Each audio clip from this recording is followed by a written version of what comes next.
Hello, and welcome to the video version of the Left of Greg podcast. I'm Brian Marin, the host and creator of the show.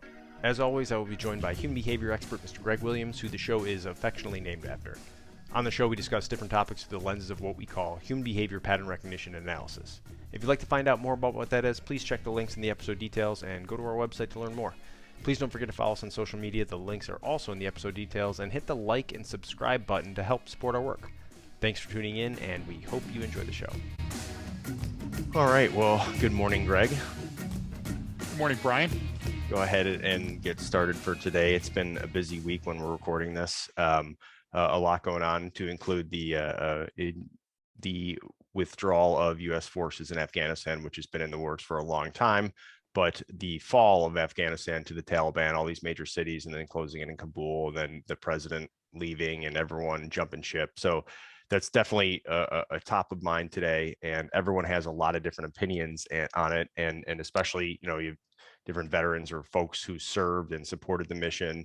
I've seen the range of things on Twitter, everything from very analytical and poignant statements to just pure outrage and anger, which I completely understand, all of those, right? And the way, I'm using Twitter as the example, but Twitter is the ultimate. It's very reactionary. It's very immediate. It's a lot of it's emotion based. So I always put that filter on it. Like, you're going to have that, and then probably a couple of days later go, oh, wait a minute, I've kind of thought this through a little bit. And if it could hit you, you're describing my father, my late dad, by the way.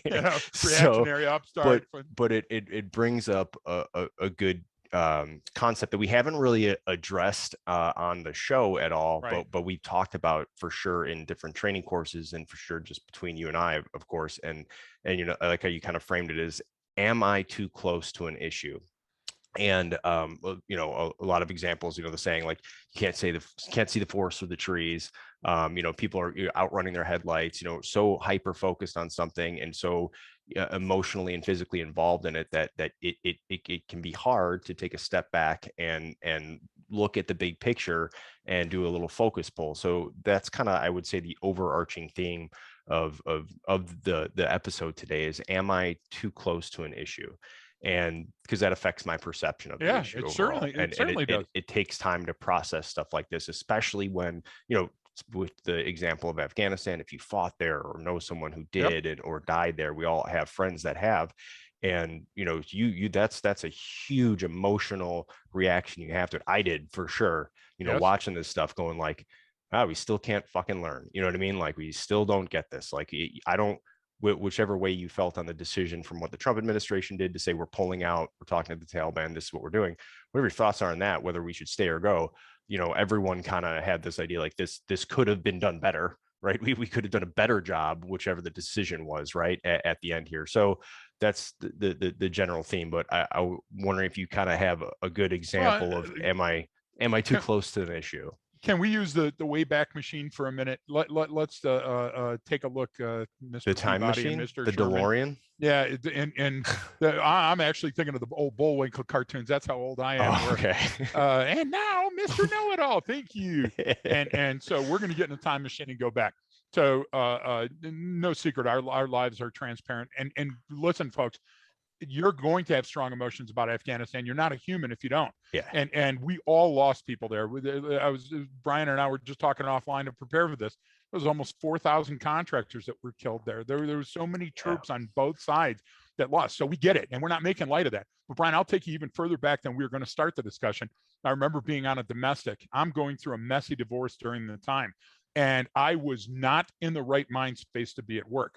So I became the whirling dervish on this in progress, very domestic violence situation as a copper in uniform. And I remember pulling somebody through a screen door and spraying somebody, and I'm handcuffing somebody. And finally, one of the officers came up and goes, "Hey, one-man gang, you need to take a step back. You're a little too close to this one." And I didn't do anything illegal, immoral, or unethical, but I was ready to. And you couldn't walk yourself back from it. Yeah, I couldn't see it. First of all, I didn't see the forest for the trees because I was too close, which leads me to how I learned that you can sometimes be too close. I got a tour of a museum that not a lot of people get to go to. Do your homework. You can find it too. So in North America, people hunt big game animals, Brian, and Colorado is no different. Yeah. And so moose, elk, big mule deer. And so they had a collection of the biggest antlers, and they've got two vetting companies. There's probably more now, but back in the day it was Pope and Young, Boone and Crockett. They actually measure the tines and they measure the base, the pedicle, and figure out how important an antler is, to other antlers. And so I remember looking at the top 10. And the one thing out of 8 of the top 10 antlers that I saw, and it may have been 7, it may have been 9, Brian, because it was a bit ago, were that there were bullet holes in every one of these majestic, amazing antlers. And I looked at them, and some of the bullet holes were really old. They're white and chalky from a long time ago. And some of the bullet holes still had like blood and fibrous tissue and hair that were on them. So they were probably when the animal was killed. Now, all of these animals had been legally taken during hunting season, but some people had missed in previous iterations, right? Yeah. Those were the misses. And I'm thinking, you can't kill a big game animal by shooting it in the antlers. It's physically impossible. Right, You know what I'm saying? Well, clearly now there's a lot of ways to kill an attacks. animal. Yeah. Exactly. So what happens then? Well, we know that perceptual narrowing occurs. And I'm telling you that I think cognitive narrowing occurs. What happens is, instead of looking at the big beast, taking center mass, saying, here's where the vitals are, we miss that opportunity by saying, holy shit, look at the antlers. Okay. Now, if you combine that to how does this affect me, then what happens is you're up there too close to the issue to make a difference without stepping on some feet, elbowing somebody in the gut. Do you get what I'm trying to say? So I opine for today's show, and I think you see the relevance, that you can be so close to an issue that you forget where you're standing. You get what I'm trying to say? And you can totally miss the mark, much as those hunters missed the mark and shot the antlers. Yeah, is that what buck fever is? Yeah, you're exactly right. So there's Buck Rogers, Okay. which is absolutely has nothing to do with our discussion today, and then there's buck fever, which I think is amazing, because you've only ever hunted humans. Yeah, you know what I'm saying? I've never hunted an animal before in my life. Good show. One time with the basically like a 38 with a little scope on it at a deer that was about 100 yards away, well outside the range of that revolver hand cannon I was using. But there was an okay, so that had to be either a Wisconsin or a Michigan hunt. It was Michigan. That feels like a Michigan hunt. It was Michigan in my buddy's land. We were talking about it. He's like, well, now's not the right time. And then he looks out and goes, holy shit, you're not going to believe what's standing out there right now. I said, let me take a shot at it. He's like, go for it. It's in season. So change blindness, right? And you know adaptation. So I want you to think, those are for the people that follow our show, those are the opposite sides of the coin that Brian and I are talking about today. And what I mean by that is, Brian, did you ever have the instance when you were during that hunt where you looked up and holy shit, here was this 300-pound, 250-pound animal, right? And it's only 25, 30 yards from you. You never saw it, heard it, smelled it, felt it, until somebody goes, look what's in front of you. Our brains are like that, Brian. Slow, subtle changes over time. They don't mean much. Well, this is a big change that occurs right in front of you. And now you're thrust right into the footsteps, the yellow footprints, right? And you're right in the middle of the issue, and you're too close to make a good call. So with this, with specifically the example of Afghanistan, 20 years is a long time. So when you're talking about change blindness and adaptation, that happens. I mean, but then when the Band-Aid gets ripped off, all of a sudden it's, whoa, look at this over there. What is going on here? Exactly. How did we get here? What happened? It's like, dude, this is 20 years. What do you mean what happened? Like, right. But seriously, let's go to your brain right now. I'm going to pick your brain. Did you ever imagine a future where there wasn't going to be a J-Bad, a Musakaya, where there wasn't going to be an airfield in Kabul or Bagram? I guess we never got that way in my generation, Brian, my age people. Why? Because we still got bases in Okinawa. We still got bases in Germany and Italy. And that's because of, you being prior military, me being prior military, and the way we think and are trained and the way you look at things. A lot of people just never really saw that as that you could go ask almost any young Marine, soldier, sailor, airman who is working with an Afghan regular unit army and go, these guys don't stand a chance, or this is not going to go well, because they were not capable of doing what we were trying to get them to do. But I don't think most people saw as like, well, we're always likely going to have something here just because of, the geopolitical significance of Afghanistan and where it's Right. at, right? Just like you said, just the examples of, well, we have, you know, folks in Japan, Germany, all over the world. We Still, have places in Africa. We've got all of these locations. So we kind of just assumed, well, we're going to have something there too. So yep, there's always going to yep, be, whether it's like you said, Kabul or JBAD or wherever else. Like, yeah, I knew that the Helmand was going to fall because that was Kandahar, was that's Taliban's home basically. exactly. I mean, so you I kind of still got had a this like, library card, by the way. yeah, yeah. For Yeah, what but go books? Tell back me to what for books are in just a that second. library. Exactly. It was The nothing one but book. night letters That's for it. anybody that Yeah, gets it. exactly. They were posted daily. But go back to one thing that you said, because I don't want to stray off point for today. But remember, everybody's a pundit. If you've even spelled Afghanistan for a spelling bee, you got a fucking opinion, and everybody's posting them now because of social media. But what you said about the if you'd ever worked with them, listen, ANCOP, Afghan Army, a lot of folks trained and worked with them, and there are some very great, wonderful humans that wanted to fight for Afghanistan, and we're on the right side, the Afghan special forces and stuff. Listen, when you take away stuff like their support, their air power, things are going to happen. But that's not our discussion. Our discussion isn't going to be how fast Kabul fell or what the state of the Afghan forces when we left. The idea is that everybody feels as though they have skin in the game, much different than previously. Now everybody's willing to step up and have an opinion. And some of it's fluff, and some of it's shit, and some of it's, hey, I Some of heard, it's really you know what good I'm saying? too. And then the Yeah. other side of the coin is some of it's really good. Gosh, I Yeah. wish they would have said something, or somebody would have Yeah. taken the pulse of the nation a month ago, let's say, you know. So that's but the reason I want to frame that, Brian, is we're talking about being too close to an issue, and those comments are exactly what I'm talking about. We've done this before. This isn't the first time that we've had mistakes that led to something, and then we said, who knew? Well, if you were in the kitchen, you could smell that the stuff was burning. The problem was that you were so busy setting the table, you missed the toaster was burning the bread. You know, that's what I'm trying to talk about. And those are psychological barriers.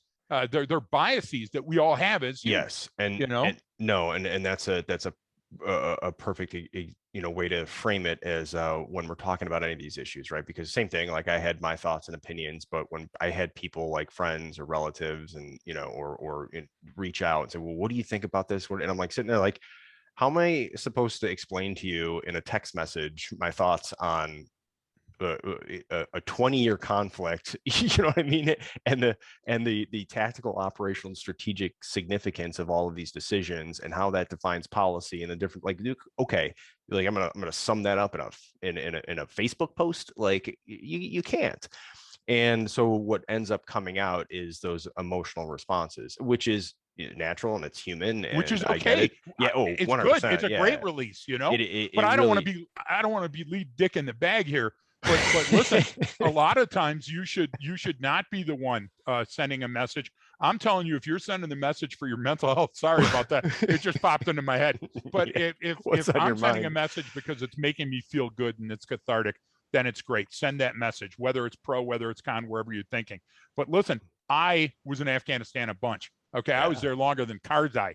And the difference was I had no idea the strategic implications. I didn't know what the goals were. Brian, I had a laser focused mission, and I kept going back and back and back into Afghanistan to do what? To do that one thing. So Yeah. when Yeah. somebody asks Yeah. me about it, I say I lost friends. I made friends. Do you get what Yeah. I'm trying to say? I loved parts of Afghanistan because it's very much like where I'm sitting right now in Gunnison. Yeah. But Brian, I can't talk about policy decisions. I can't talk what's in the mind of a general or what wasn't in the mind of a president, right? I don't know that shit. So I'm going to keep quiet on the net.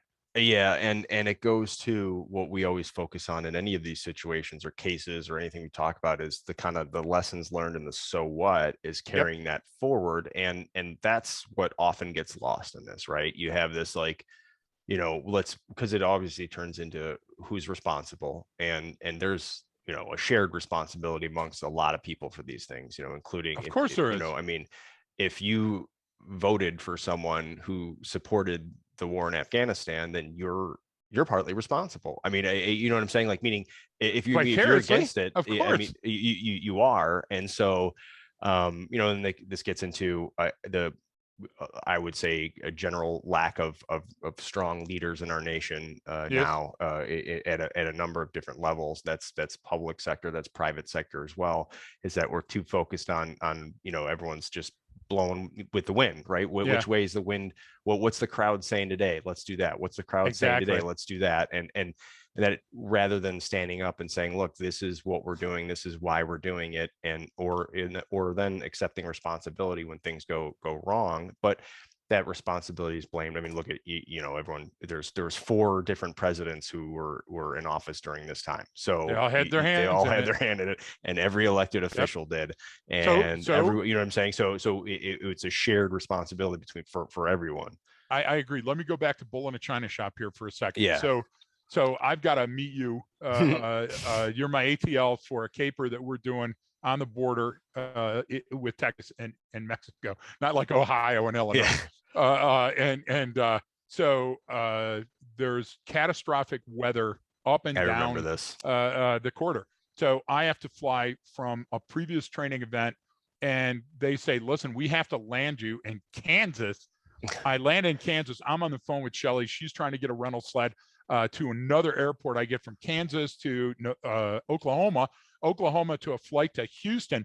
You pick me up. You're driving from Dallas to Houston to get me, for us to go down. And you remember, Brian, when we were on the freeway, the water was so deep and there was shit floating on the freeway in Texas because of the flooding on the freeways, and the rain was pouring, and we had that rental sled, and you're trying to go, hey, this lane looks better. And I'm like, oh my God, we're going to die.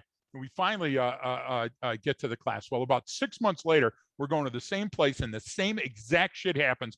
But this time, Brian's leading the class on day one. Yeah, and I'm still when you didn't show up. Yeah, you showed up on day 2 or something. Yeah, I'm going like, hey, Marin, you remember the day we turned the car into a boat? And you're going, yeah. How's the class? And he goes, well, it's a tough class. They're all experienced vets, and it's been hot, and I'm like, okay, well, that's day one's always a hard one, So I said, okay, I'll be there in a couple hours. Well, ends up I come in like at noon on day 2. But being the bull in the china shop, I can't imagine that a day and a half has already occurred and that they've already created friendships. And we even talk about this in training. We even talk about this in training, that if you aren't there on the morning of day 1, stand in the back, because you'll insult people, involuntarily, vicariously, just like we're talking about Afghanistan. And what do? I come in, I'm the first speaker on day 2 afternoon, and I start with my same soliloquy, my same delivery that I would use on day 1 morning. And I get about a minute in, and I see the crowd turning on me. And all of a sudden, one vocal guy right in the center is like, hey, pal, we live here. Because I'm like, hey, what's about this city? Pick a thing and localize it. Hey, Detroit, like you're at a concert. And I go, what am I doing wrong? And finally, you come up to me and you go, dude, you're a day and a half late to the party. No one just started, right? They don't know who you are. And you just slapped the first 3 babies that they brought up for you to kiss. And instead of kissing babies, I was poking them in the eye. But Brian, you get into habits. You repeat those habits. You always go for the lowest calorie intervention. That's exactly what I was doing. And I'd done it so many times. And I said, I can win here. I can walk up and just win the crowd with being so magnanimous and everything else. And you know what? I didn't have a clue. And here I was already on shaky ground, right? So I'm saying that Afghanistan is one of many issues right now. Like we both know people that are calling, the Wuhan virus and the Chinese COVID and this and that and the other. And I'm thinking of every chance that you get to de-escalate, what are we doing? We're actually in there twisting the screws and starting that before we even, converse. And you're president, even remarks like that, Brian, you know what I'm saying? And then I hear somebody speaking emotionally about Afghanistan, and somebody goes, hey, why were we there in the first place? And they take me back. You remember Powell? I go, Boog Powell? And they go, no, Powell. I go, Dick Powell? They go, no, fucking Powell. I go, you don't even know the guy's first name. Listen, they're sitting there willing to chime in on their opinion, Brian, without having any skin in the game and being too close to the issue to be objective. And all I'm saying is objectivity is a huge part of adult learning. You have to, I'm not talking the adult learning model where you have to make it relevant to the person this and that. I'm talking about, as adults, we don't like being directed into an opinion. We like to come to opinions on our own. And when our opinions are challenged, we bristle. We shouldn't bristle, though. We should say, I want to engage in a discord. I want to engage in a conversation Give me your points of fact and I will give you mine. But we don't do that anymore. Now it's a fencing expedition. Now it's an insult. It's that you remember your mama so fat, whatever that TV show became. It turns into the discourse it's not discourse anymore. It's like everything is a debate, but debates aren't about informing you about issues or explaining them, or a debate is literally a competition to win an argument. And so you don't really, I mean, if I just go, well, you know what, Greg, and it has a lot to do with how you deliver the argument, not necessarily the substance in it, right? So I go, well, man, Greg got that, he beat Brian in that debate. It's like, well, that doesn't mean anything you said has any more value or it was even important. It just means you won the argument. And that's a huge issue that I see with this, especially on social media. And I'm always on there looking at different stuff, and especially with the Twitter comments, because there's this whole, everyone's got their little cliques and groups, and then there's subsets within those groups, and then there's these little inside jokes that go through them, where you can tell, like, okay, this is clearly some sort of inside joke that I'm not privy to, but because they've been in this group so long, they've developed their own language, their own viewpoint, and you really see that develop with different folks over time. And then that person gets popular, and then they come in with something, and then they get canceled, or people go, how could you say that? Now you're this, and it negates everything they did before that. So it's this interesting cycle of that. And I think looking at these things as a debate is part of the problem. Like, I sit back and try to take in everyone's thoughts. There's a lot of veterans on there and stuff speaking their mind, and they're emotional. They have every single right to be and to say, hey, this is BS and I think this, and you do, but you then have to go back and collect your thoughts. You got to pick up all that stuff that you threw on the ground and go, okay, how do I organize this? And sometimes you'll see, like I do it, where it's writing it down, or someone asking me a question and I got to sit there and type it out, and I have to think before I hit send, right? So I go, well, I guess that's kind of just an emotional reaction. Yeah. And that was, one of the things, because one of my comments about the whole speech that Biden made a few days ago about this, which was, my initial reaction is like, oh, here's another politician just blaming everyone else. Oh, okay, here we go.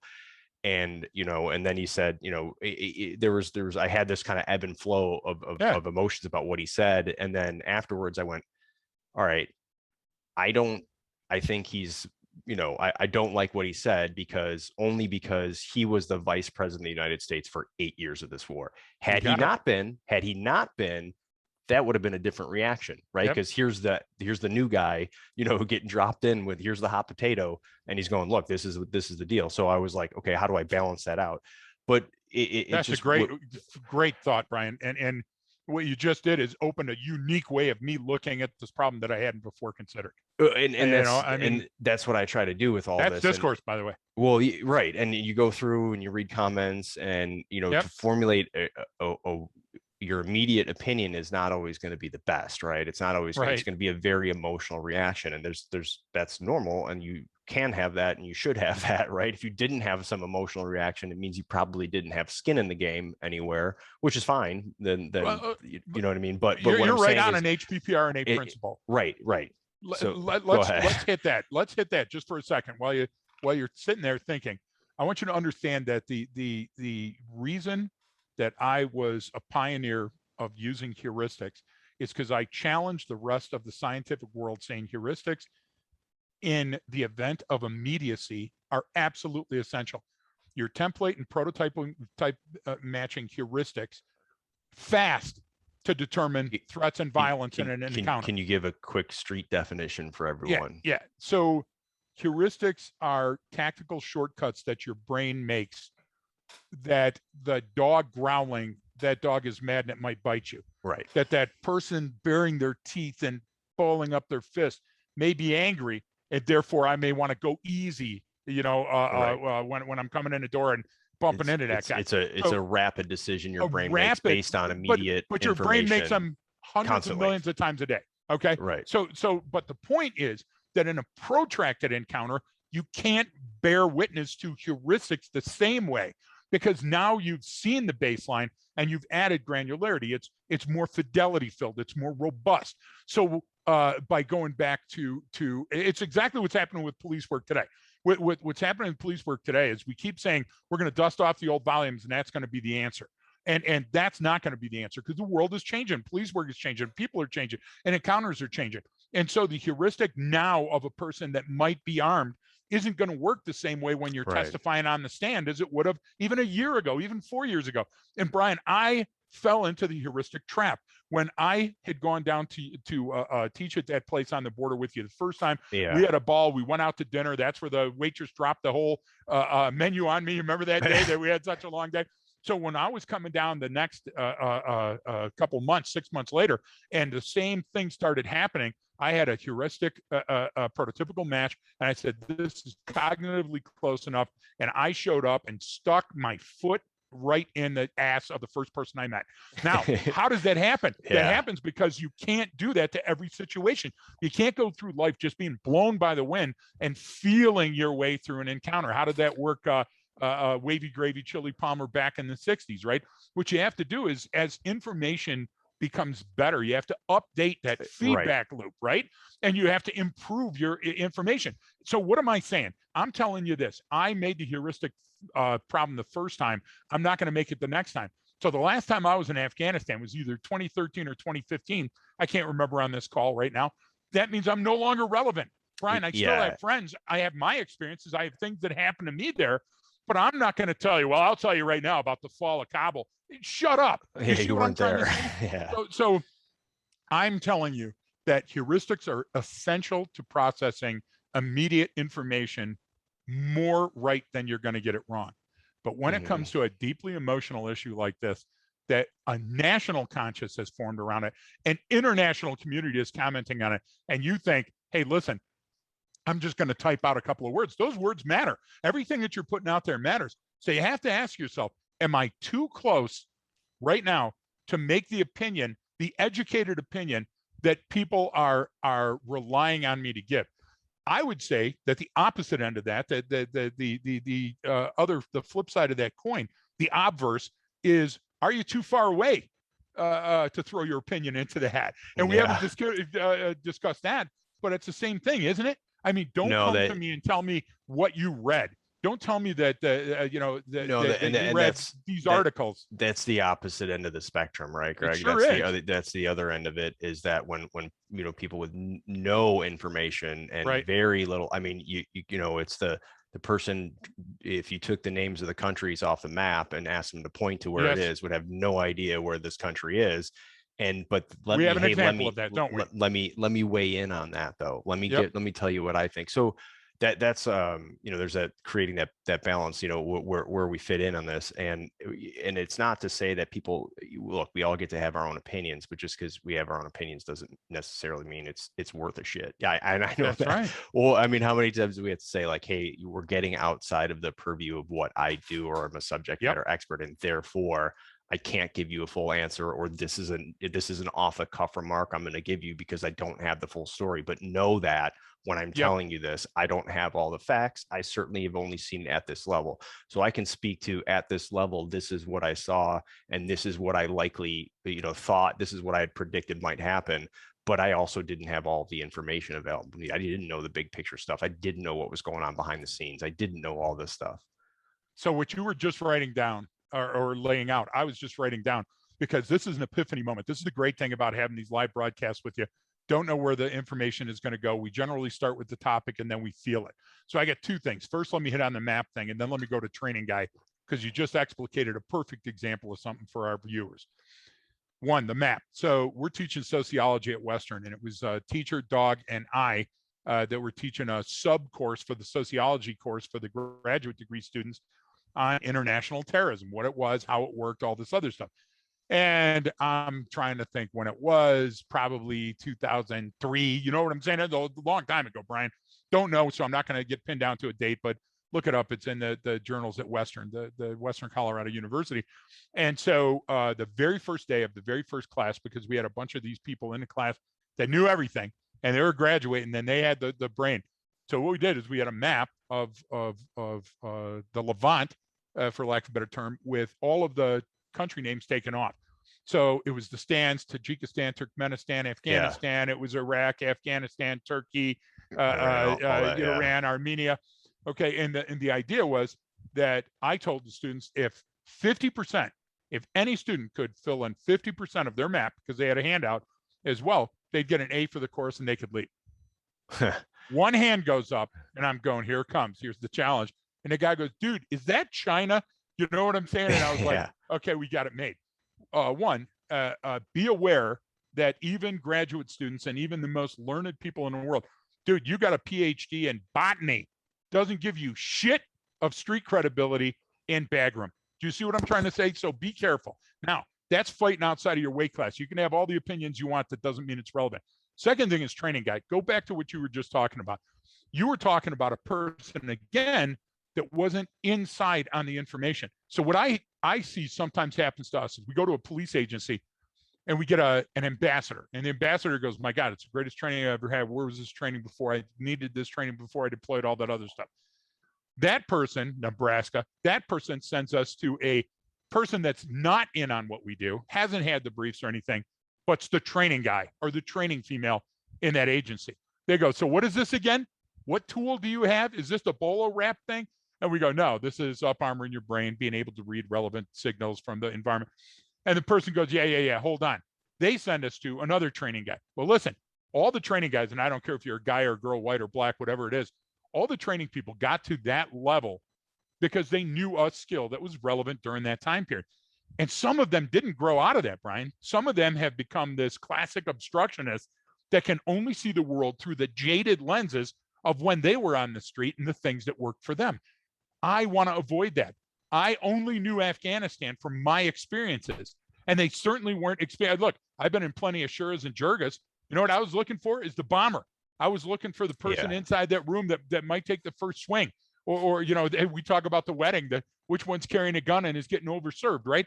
The idea is that I say that sometimes when we're too close or too far from an issue, our perspective can create a challenge that our ego doesn't want to overcome. Our ego wants us to say something. Maybe we need to rein it in. Is that a fair statement? Yeah, and the way discussion is now and communication, how quick and fast it is, and everyone needs to get their hot take in there and do, you know, it's you know, it feeds into that idea of I have to say something right now, and I get that. And what I see with some of these issues is it kind of just like what I had mentioned, when someone steps outside of what they're doing. And then that's usually when like the kind of criticism comes in for them as well. And you know, for example, like there's different like social media accounts where all they do is post like funny memes that are just like talking crap. But that's what they do. You know what I mean? And they're hilarious, some of them, you know what I mean? And they just keep feeding into this thing, and they make the jokes about, like, you know, kind of almost some of them are insider, and they're hilarious. And then they'll come along and try to do something like serious, and it always falls flat on me. It's like, wait a minute. Like you're now stepping into which it's like when comedians come out and say, well, I don't think, you know, I want people to be treated this way, and you can't say this and can't say that. And you're going like, no. You're a comedian. Like you're supposed to, you know, you're not supposed to think that way or act that way, because that would actually prohibit you and what you do. And what I'm saying is, like, it's like when they first brought back, when the pandemic started, and it's like, here's General so-and-so with their comments, and you're like, okay, you're also an infectious disease expert, okay, but that's what I'm saying. It's a war, the war on COVID. Yeah, right. Oh, you said the word war, so I know a thing or two about that, right? No, and it's not, and it's usually well intentioned, meaning they're just trying to say, oh, but that's usually when they get into almost trouble sometimes, where people start calling them out because they're going, well, hang on, you're good over here, you know, more than me and everyone else in this silo right here. But the second you step over here, well, it's not that you can't have an opinion on it, but why does your opinion on that matter as much as someone else in that area? More. Exactly. And I think when you start to blur those lines, and that's what social media can and will do, is the same thing on Twitter. You'll see stuff and people will post, and all of a sudden it's like, it goes from they're just like talking crap and trolling people, and they're really, really funny, and that's what they do, to then it's like, well, let me tell you about this. And you're like, come on, man, like you can't have your foot in both, because then no one's going to know which one is real, which one is supposed to be sarcasm, which one. So when you keep going back and forth, and you're just kind of playing the game. Now you're throwing in these little comments that don't have a lot of value to get Yep. some kind of clicks and stuff. And you see that that's no different than pundits on the news doing that stuff, or some. I mean, you see that all the time. And it's not that you can only exist in one plane and, hey, this is what I do No. and this is all I get an opinion on. But no, it's whether or not your opinion matters, Right. or how relevant or how informed it is it should be within your area of expertise. So I do see But that in general a lot, and that's what happens. It's like that's how you get the people on the talk shows. Now you get these yep. like these talk shows. You're like, you can't be an expert at all of these topics. That's not possible. No human can. Like, Right. why are we at? Why do you get to lead the conversation on this? That's kind of my issue that I see with some of it. I love what you're saying, because we would be the first people in line to say, step out of your comfort zone. That's the only way you're going to get scar tissue, learn Yep. and grow. Get out of your comfort zone. Get in there swinging. Get out there and start challenging. But when you render an opinion, make sure that your expertise or your experiential knowledge or your tacit knowledge, make sure you wear that on your sleeve. And so I want to tell our viewers, I'm the best person in the world at human behavior pattern recognition and analysis. So if I'm going to tell you about how heuristics and template and prototypical matches made us this way, but I still make mistakes every day because I'm a fragile human with stress fractures. And when I go out and give you my opinion on something that's out of the purview of HBPRNA, I'll tell you this is opinion-based testimony. And you know what? A lot of times I'm wrong, or maybe I'm on the other side of the issue than you are. So you can't give everybody equal weight. Just because a person's a PhD or just because a person's a subject matter expert in one field doesn't give them carte blanche to be the expert in every field. And just because, listen, thank you for your service. I love veterans. I would do anything for veterans. Right. Thank you for your service. But just the fact that you were a veteran it gives you every right to use social leakage to expunge these feelings, to get them out there, to, Yeah, it's a good thing. Yeah. But me saying, I'll tell you what, Brian, when we talk about Dave Petraeus, the number one fault, what? Okay. So I've met Petraeus twice. He wouldn't recognize me in a police lineup. You get what I'm trying to say? We've never, ever had a discussion on Afghanistan or the strategic or operational implications of a specific mission. So I think that I think we would be happier down and in if we stuck to things. I want to grow, I want to learn, but if we stuck to giving our opinion on something rather than our subject matter expert opinion on something, I think we're going to be happier at the end of the day.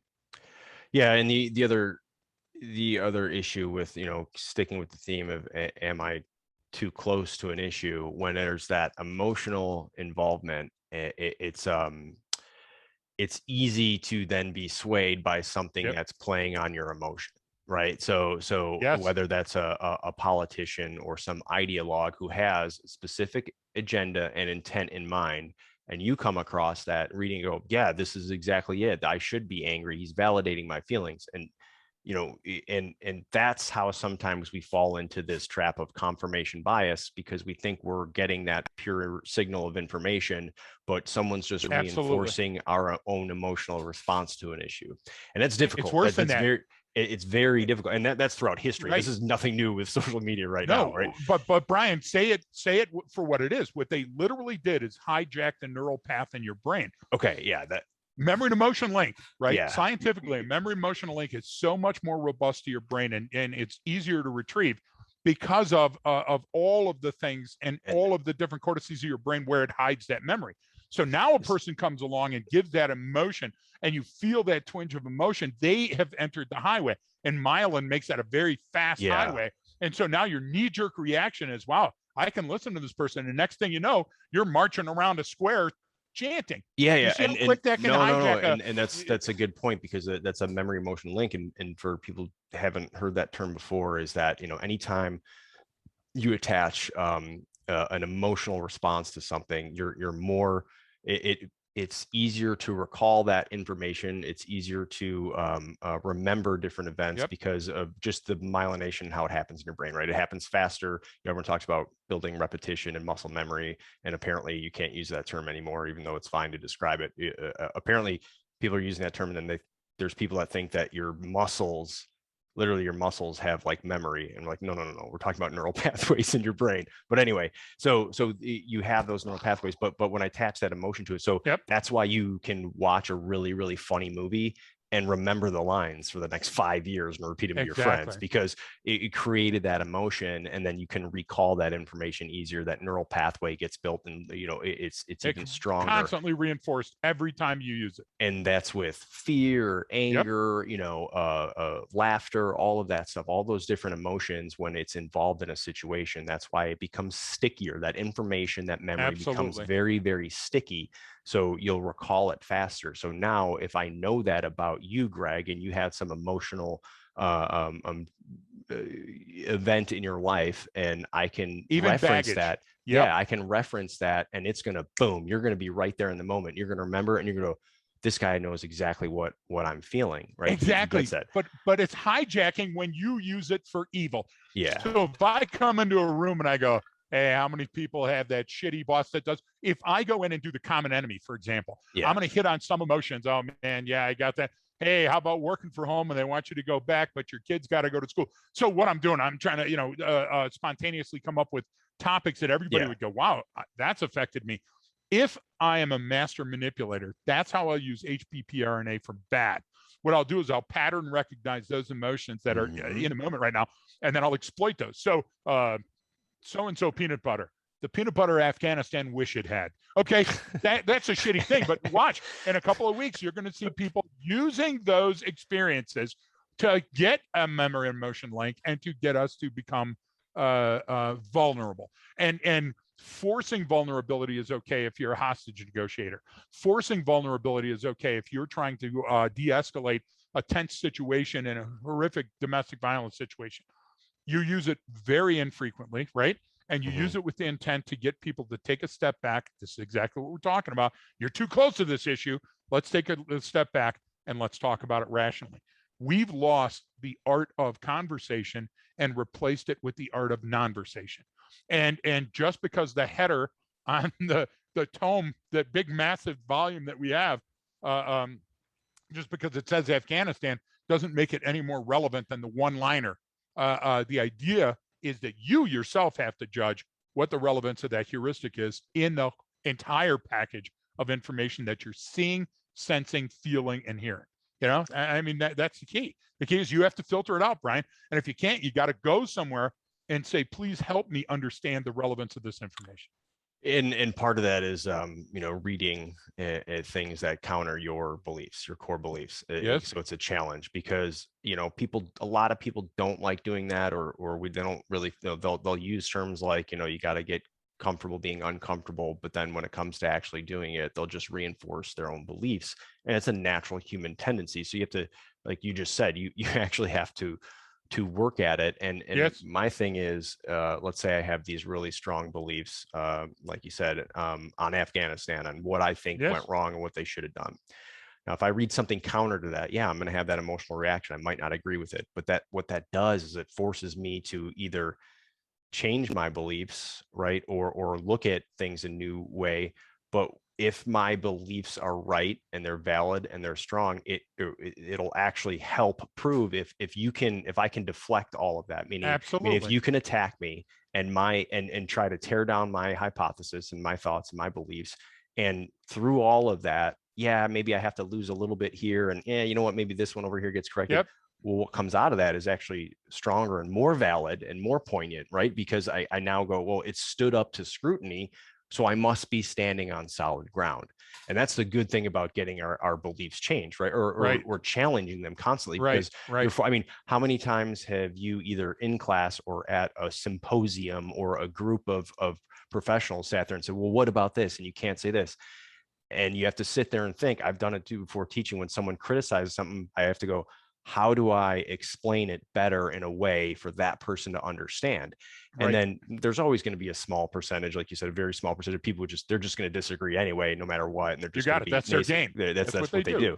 Yep. But for the other people who are just trying to criticize you in a constructive manner or ask questions, it forces you to adapt and learn a new way to go about that information. And so it actually makes you better at what you're doing. And at the end of the day, you have to be willing to step up This is the scientific method, folks. Science is not ironclad, dyed in the no, it's wool, the constantly in end of flux. the end. It's constantly in flux. And people are going, oh, wait a minute, you said scientific. Yeah.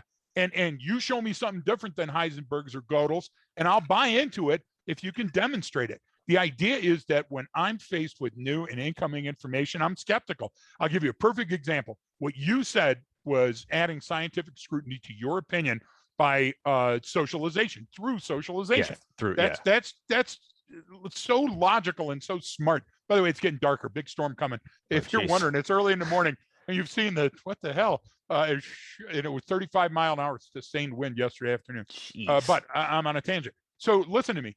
If I come into the room and I'm spouting unscientific data, you've got every right to correct me.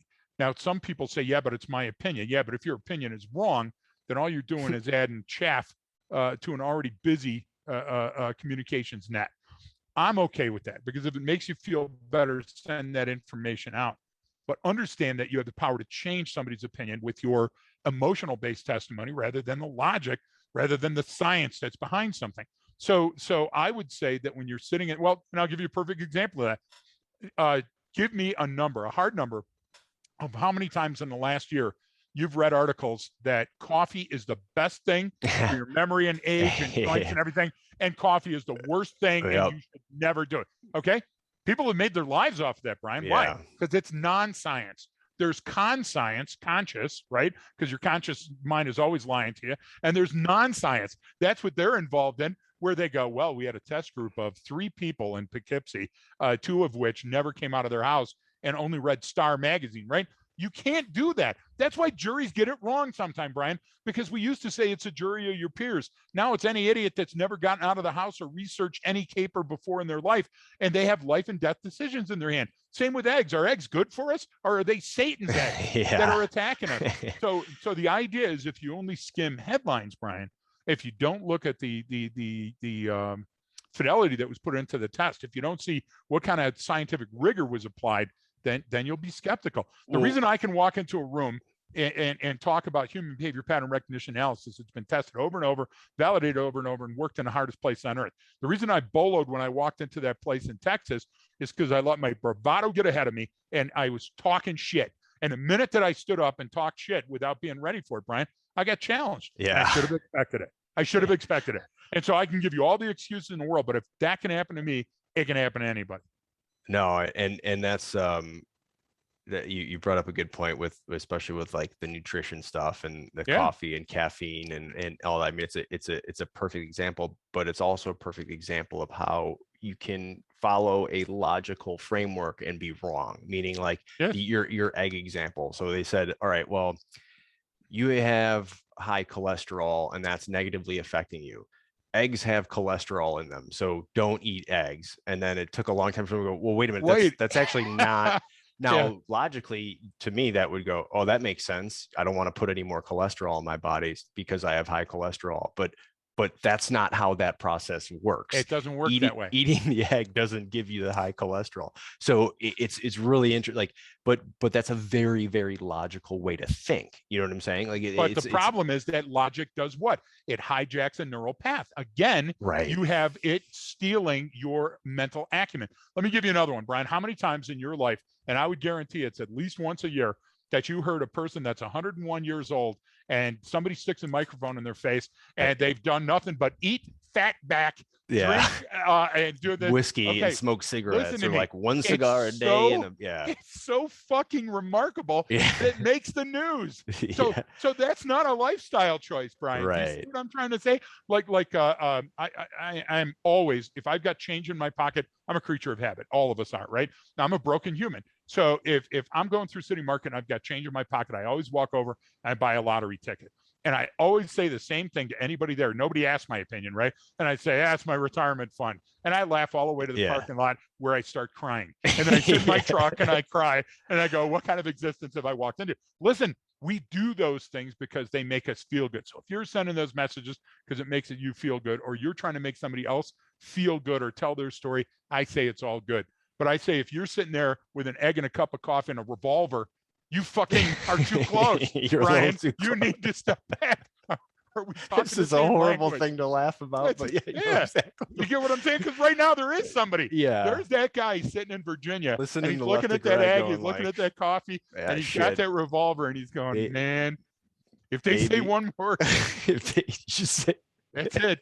say too close one more time. If Say they it one say more time. if they say quinoa, I swear to Yeah. God. No, That's it, Brian. so That's the answer. so those are good.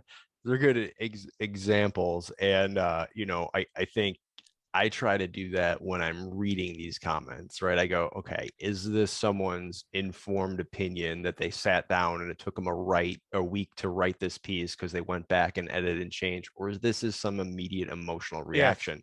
Yes. And then what's funny is when people start attacking each other on social media, you know, someone will post something that's, you know, provocative or evocative or whatever, and not just because it's top of mind, it's an immediate reaction to something, it's completely emotion based, and then people attack them, but the people attacking them are having the same exact reaction and doing the exact same thing, but they're telling that person that they're wrong for doing it. It's like, look, man, like, you just, if your comment doesn't add value, then why make it? You know, Let's I mean, talk about stoicism.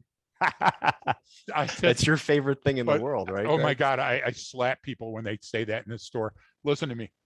Let's show, look, we always talk about workarounds. Let's talk about how training can change a behavior.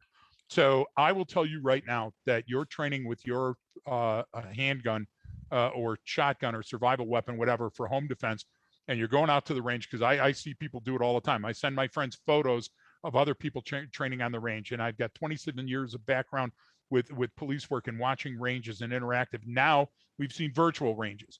And the idea is this: you're likely that when you're faced with an armed opponent and you also have a gun, to shoot that person in their gun, to shoot that person in their gun hand, gun arm, and in the side that the gun is on. Because your brain goes, holy shit, it's a gun. And it's no longer a silhouette target, and it's no longer paper that doesn't shoot back. And so your brain starts to jettison and disregard other messages that are coming in. And the amygdala and limbic system start focusing and saying, good, good, gun. That's where we have to fight. Through training, you can learn to fire 2 to the chest, 1 to the head, and you can be very, very good at it. But until you cross that bridge, Brian, into either hyper-realistic training or the real thing, you won't know. So if you expect, and you can say that this is a bias that's going to pull me down to the weapon, but to kill this person quickly, I have to go to their pump. I have to go to their lungs. I have to stop them. And you're going, oh my God, he's going off the rail. No, this is what we're talking about. We're talking about all of these factors impact your life in one way or the other. And what we have to do is we have to go down to the core. We have to look at the core of this situation. Is Afghanistan the first place that we're going to have this same type of thing? No. And the first person is going to yell out, yeah, Vietnam. Oh my God. Talk about a ridiculous set of circumstances. There was an airlift in both, so they're identical. Yeah, Shut up. Yeah, what you have to do is you have to take a look at the merits. You have to take a look at how your brain works and how your body works and how your emotions work.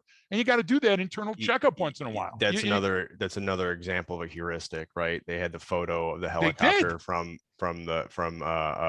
which apparently, allegedly, someone tracked down the photo of the one of them from Vietnam of a like a 46, you know. Yeah, and then in Texas, right?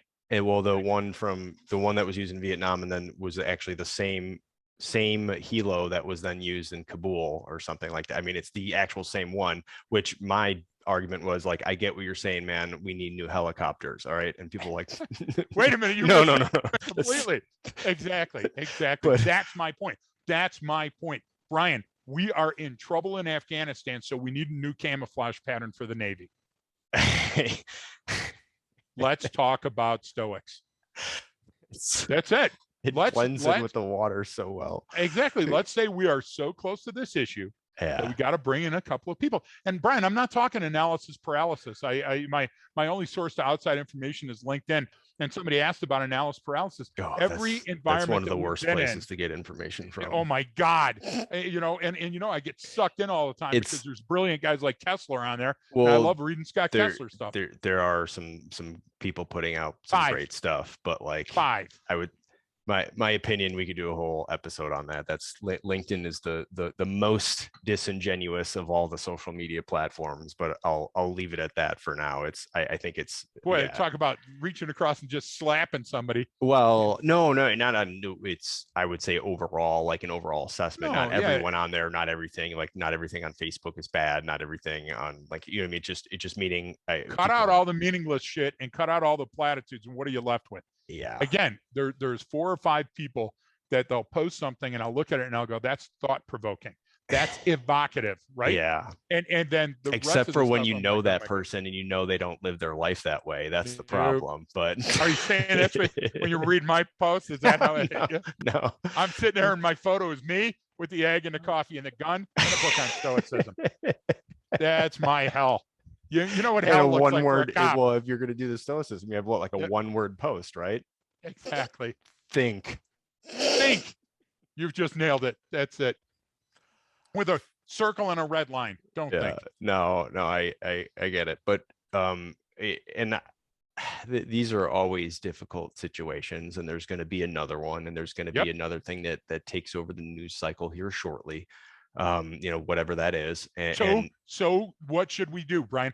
We should wait for it. Let me hit on that briefly before you go on with that thought, because it just popped into me. You and I know a lot of people that have been involved on one end or the other with active shooter situations in schools and victims and the parents of or the survivor. Yeah. Okay, so we're different than a lot of humans, so we can render a different opinion. 2 of my family members in 2 days have sent me warnings that they received about potential active shooters in their environment. Right. From completely different places, thousands of miles apart in the country. And we're like, holy shit, you talk about this all the time, and now it's impacting us. I went from not having a family member impacted by it to having 2 impacted by it in 2 days. Am I more sensitive? Am I too close to the issue? Is it because my senses have been activated on Afghanistan and the Lambda variant? You get what I'm trying to say? This is a perfect example, Brian, where I have to step back, reassess, and go back to white belt. Okay, it's Ashura today that we're taping this, and Ashura is a very important day to Muslims. Okay, so we're thinking of Karbala, we're thinking of all these different things that are going on. I say you also have to think that there's been attacks on important days in the past, right? So I'm not going to change my entire life by being hyper vigilant in certain situations. I'm going to pick and choose the best courses of action for me in my environment based on the best information I can attain, and that's going to keep me sane. I think that's where you're at. I think you're saying that there's an abundance of information that's out there on Afghanistan, and not all of it's important. Not all of it is essential. Well, not all of it's weighted. Not all of it's weighted equally, right? Some is more valid or relevant than the others. But that's with all the issues, and so I think navigating it is by understanding our emotional response and understanding how some of this plays. And especially, I'm glad you brought up heuristics. They're so powerful. Yeah. With that, maybe an episode, we should do an entire episode on discussing the different types and how that works. But it's so powerful for how we initially take in information that, and again, the beauty of this stuff that we're talking about, this is before any of your ideological thoughts or the way you were raised or your beliefs on something or your political stance, right? Where ideology meaning whether political, religious, cultural, whatever that is, how you grew up, the neighborhood, your environment, that's the choices you've made in life. This is all before you even get to that stuff. There's a whole a bunch of other filters and lenses that information is passing through. And if you know how to manipulate that transmission of that information, people do it knowingly and unknowingly, right? I mean, people don't know the process behind it necessarily, but they know, hey, if I get that headline right, if it's just provocative enough to get you to look at it and click, but not too much to where you're just going to go, that's dumb, and pass on. Like, what's that sweet spot? Well, that's what they're doing. You're playing on, like you said, your own neural pathway. So your own you're getting in the way of processing information in a more nuanced and objective manner, I think, than we give Yes. ourselves credit for. It's very difficult to do, and like you said, we give plenty of examples where we can do it, and then some examples where we're horrible at it because we're very too close bad to the issue, right? And I Yep. think that's important to understand, and it's a constant, it's a constant loop of updating that feedback loop, right? Updating You're with new exactly and right. incoming That's why it's information. called a loop. It's got Yeah. to be that loop, Brian. And I will tell you this: my final thoughts for this specific laser focused bandwidth of discussion is 25, 35 years ago. I used to stand in the checkout line of a grocery store, and there'd be a person in front of me and behind me because we didn't have to be 6 feet apart wearing masks. And I would look at the Bat Boy was found in a cave in Virginia on the cover of the Weekly World News. And it was next to the article on the world's fattest man in Sasquatch's wedding. And we would laugh and look at those and understand that they were provocative and evocative and funny. And they were meant to be. And sometimes you bought the paper just for that release, right? Mm-hmm. Now we're sitting in chat rooms having those same discussions. And there's pundits on both sides of the issue saying, well, Bat Boy is how Wuhan began and the virus is going. Sometimes people don't take yourself so seriously, think that you might be too close to an issue and step back and make sure it's not an episode of Punk'd, because sometimes reality trumps truth many. Yeah, well, the problem is reality is usually what really happens is generally a lot more boring than yes. than the sensational story. But I blame flat earthers, Greg. That's where I place always blame flat. Every when you're and all shot blame. in your driveway, and I can see the photo. You know what I'm saying with the yellow tape, and Brian insulted flat earthers for the last time. But they would have to shoot you with what, a crossbow or a slingshot? I don't know, because as I'm bleeding out, I would be explaining how the curvature of the earth works. But it's the we're gonna allow. But you're a stoic, so you can't. You know what I'm saying? Boy, I've got something to tell you. I think when you allow something like that to be heard, like people talk about, some things need to be censored, or you can't say this and this, that, and the other thing, and you're giving this person a platform and they're an extremist.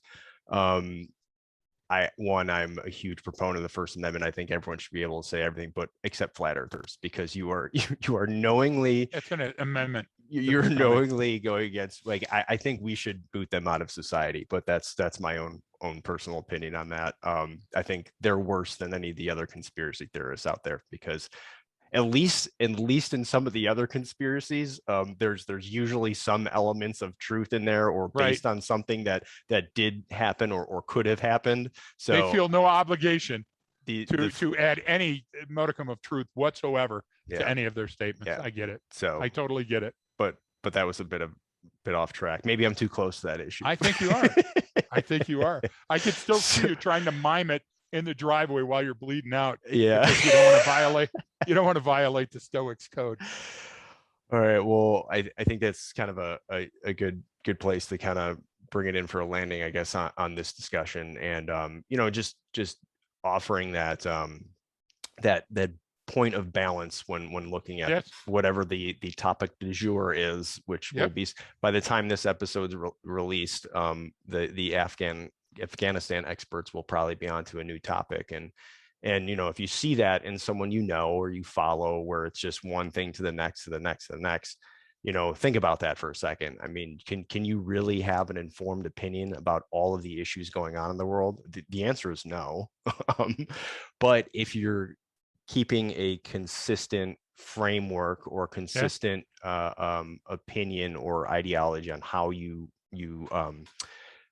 how you interpret these things, I think consistency and being genuine is what's missing. Everyone's flip-flopping on everything based on the way the wind blows. So if you're inconsistent, well, then that means you have no ethos. You have no way of going through this and understanding it. So if you're, I always look for who's consistent in their messaging and how they say things and what they say, because that's generally good people to follow or to learn from, because they're not just having that emotional reaction. They're not just flip-flopping based on the way. Unless they're consistently wrong.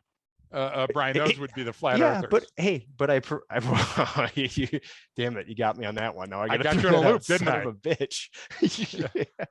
So I my don't like ending statements are, folks, sorry, sometimes we're stupid. But the premises on which they base everything on Yep. are so invalid and unsound. So therefore, their consistency is right back consistently inconsistent. So I hijacked your I neural think path. you did. You just got did me on that one. You just threw my logic right back in my face, and I do That's appreciate horrible. that. Now I have to go because now I have to go get better. Now I have to Go have a wash better your way. face. I have to go.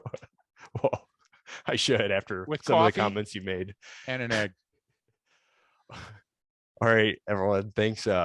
Thank you so much for tuning in, and for some of the folks that have been reaching out and giving us some different ideas for podcast topics and following us on social media. Remember, we started not long ago the Instagram account for Left of Greg, which just has Left of Greg stuff. Don't worry, I'm not constantly on there posting, so we're not going to blow up your timeline there and take all your time. But we do appreciate if you follow along and tell others about the podcast, share it. It's a good way for us to get out there and help support the show. So don't forget, we also have our Patreon site, which you can check out. All the links to this stuff are in the episode details on whatever podcast player you are listening to us on. So any last comments from you, Greg? September 15th, I believe, is the day up in Crested Butte, Colorado, Brian, for the Veterans Outreach for urban areas. We'll give more information on the site when it becomes relevant. Yeah. Okay. Good one to post any veterans listening. Did I say urban? You said urban areas. So in the Colorado area, and you're out there, they do have some mobile stuff that the VA is doing to get better care and access to it, because it's tough if you're out away from a major city. So if I can talk Brian Marin into it, he may be there in person to sign little toilet paper. I don't know. We'll get something. I'll get something for you to sign. I don't do that anymore, because last time it was like a big line, and it's like a subpoena, and then there was it was served papers. We'll have some one-page stoic memos to sign with one word on it. See you All then. right. Thanks everyone for tuning in. Don't forget that training changes behavior.